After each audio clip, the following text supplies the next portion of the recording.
Hi, this is Dr. Scott Young, and today we're going to get into a bit of a NESARA evidence area. What we're really going to talk about, and you're going to see a couple of videos that are in the support of that.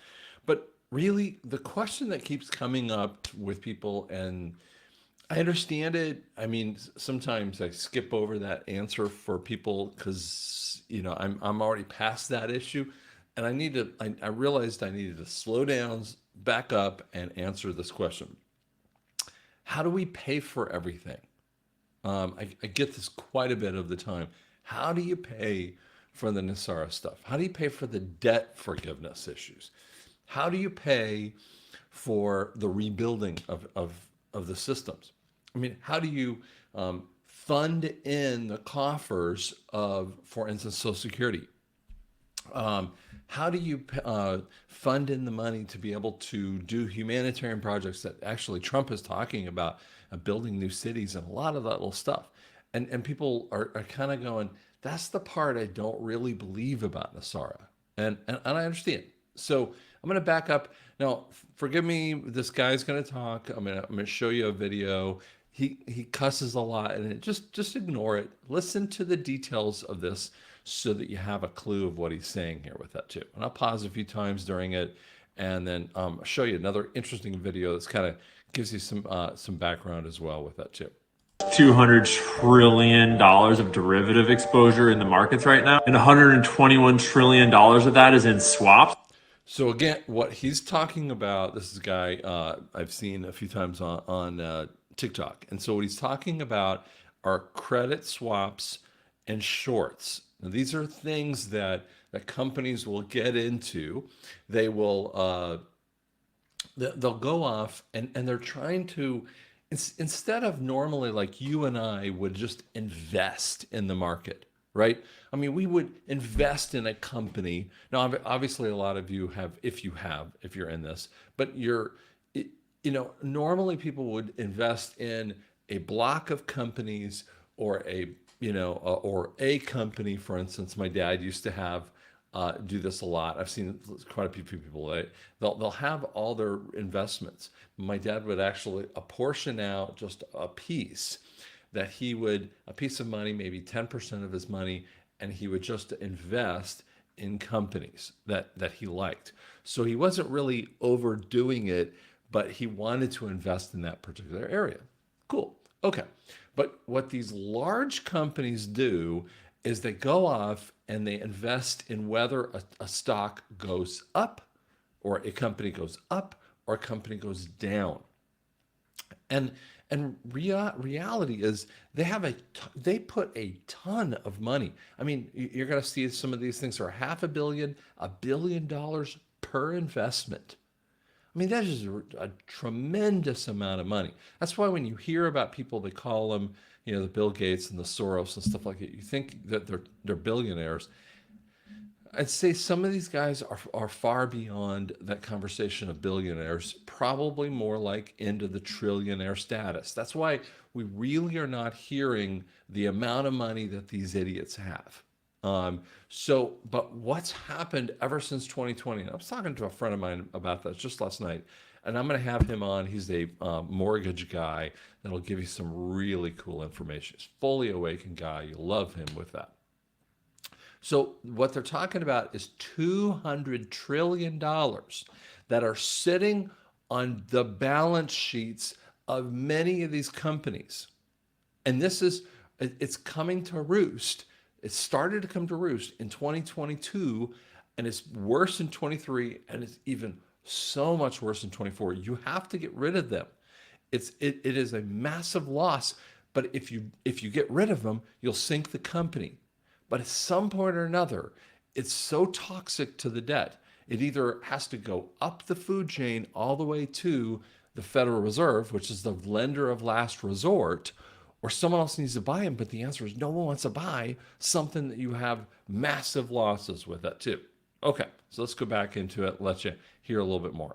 which are super hard to trace. And we talked about how Bill Hwang used swaps to hide his sketchy ass illegal transactions that eventually led to a multi-billion-dollar collapse of Archegos Capital Management, and that had a lot to do with Credit Suisse going under earlier this year. But I obviously oversimplified a lot, and I'm going to show you why. Let's dig into some documents that show how these swaps were working. So we're going to go look up the court documents themselves on Court Listener. You could find this website yourself if you want. This is the specific document we're going to look at, attachment 1. Some more keywords to help you find where I'm at. This is what it looks like.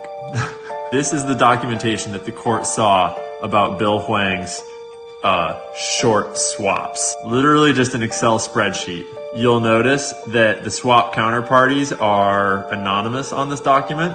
That's not by accident. It's possible the court was able to find out who these people were. I don't know, but we can't. And you'll notice that back in 2020, he was doing a bunch of what are called ETF swaps to the tune of $500 million sometimes. Hell, in November 2020, he even crossed the $1 billion limit. And you'll notice that this is a custom basket swap, which means a little package of stocks that they custom make, and they swap all those names together as a basket, quote unquote. And this is where we're going to start to get fishy. If you remember from the last video, Bill Hwang got a little fucked up by the GameStop incident in 2021 with... Okay, so we're going to stop that at GameStop. No, there's an AMC and then there's GameStop. This happened in 2021 or 2022, I think it is. I mean, maybe late and fourth quarter, early 22. This is when a lot of us were kind of wondering about it. So some of these Reddit companies or Reddit, users got together and they purchased a bulk of the shorts. And what they did is they were catching the idiots in the middle of their shorts. If they sold their shorts, they would owe billions of dollars to these people, these just normal people. These people banded together. There was actually a movie about it. I don't want you to get into it because when I started seeing some of the clips of it, it was so far fraudulent. It's Hollywood trying to talk about this. There's actually a TV series called Billions. Very interesting. It's a bit of cabal stuff, very interesting kind of stuff about a billionaire in the New York City and the Wall Street kind of thing. And it's got some amazing kind of areas that they're going on. But what the GameStop stuff is, it's us in the real world, and I'm not part of it, but the real world catching the idiots. And again, if they sell off the GameStop and the AMC stuff, what would happen is these people would lose so much money, they would have to pay it in gold. And they can't afford it. And so because they could have done the swap, those particular companies actually went up in value dramatically with that too. And so it's some of the weirdest stuff which never happened in the history of the world with that too. So that's what's kind of going on here too. Which we're approaching here, and you'll notice that suddenly we're not doing ETF swaps, we're doing a shitload of basket swaps, meaning some certain unknown stocks all basketed together in certain proportions, all getting swapped around in secret. Nobody knows. Most of these are in the tens of millions to hundreds of millions of dollars. Then we get to the week where GameStop did its thing, and we're all custom basket swaps for some huge numbers.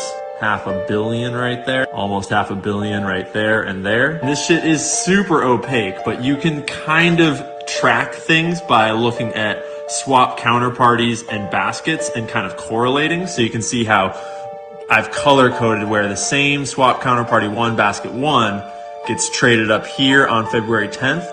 And then swap counterparty 1, basket 1 gets traded down here on February 19th, 9 days later, for 244 million there and 229 million here, for 111 million there, 126 million here, 780 million there, holy shit, for 799 million here.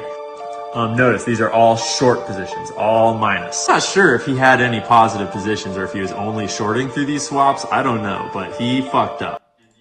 So in essence here, what most of the world is starting to do is push back at the billionaires and trillionaires with this, and we're pushing back at them and saying, you got away with taking a company, that a legitimate company that is making money, some of them maybe not making as much money, and what they do is they go in and just wipe them out.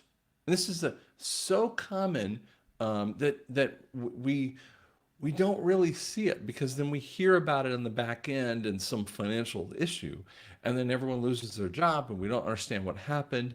And you go, why did that happen? Well, we're catching them and they're stuck in there. This is how you pay. This is how you take back. And so, what you don't understand is the white hats are taking this back because of Executive Order 13818. These people have crimes against humanity on a massive scale with that. And so, this is how we're messing with them. And, when NESARA goes into this go back kind of point, we're pulling all that money out. They'll be wiped out and we'll be able to pay for it. Now, people don't realize there's another one. So Nick Alvear actually did. This is a clip of a video that he did. I talked to him a lot about this about I don't know, 9 months ago or something like that. But this is another kind of interesting video too. The 41st Congress passed legislation entitled An Act to Provide a Government for the District of Columbia. This is known as Act of 1871. By this action, and with no constitutional authority, a separate form of government and constitution was created for the 10 square miles of land known as the District of Columbia, or Washington, D.C. Incorporated.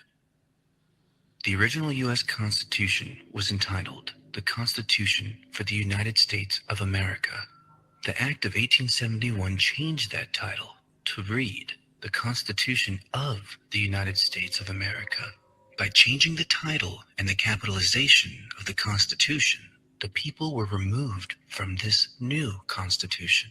This new Constitution serves only for the corporation of the United States and not for the people of America. The people now have no rights or freedoms, no ownership of property, no right to travel, no right to marry, no right to do business. They are only debt slaves who must serve the corporation. So, in essence, what we're doing is we've caught them. We've caught them in their stupid. And as we've caught them in that stupid level, we're taking them down. This is how we pay back the world. This is how we build up Social Security, which needs to be refilled. And then we have to say, we take away the talons of the idiots who are wanting to go in there and mess with it. We take away their power, we take away their capability from doing it, and that's where the QFS is. The quantum financial system does much of that kind of stuff. Guys, this is just one of those interesting ways that we see in there. And we're just waiting for the moment. That's sitting in the background. We're waiting for the moment that this thing switches over. Now, no one knows that date, okay? I think that we're before the election, because I don't believe in this cabal election kind of stuff. But I think what we're going to see is we're going to just see, wait a second, all the countries out there, Afghanistan or Iraq, or pick the nation, right, that has been taking money from America, they're going, well, we already have money. We don't need any money from everyone else. And that is going to change how much that we have money in our own systems. There's just so many kind of cool ways that we can actually fix a lot of this stuff. You're going to see some really cool things. Thanks so much.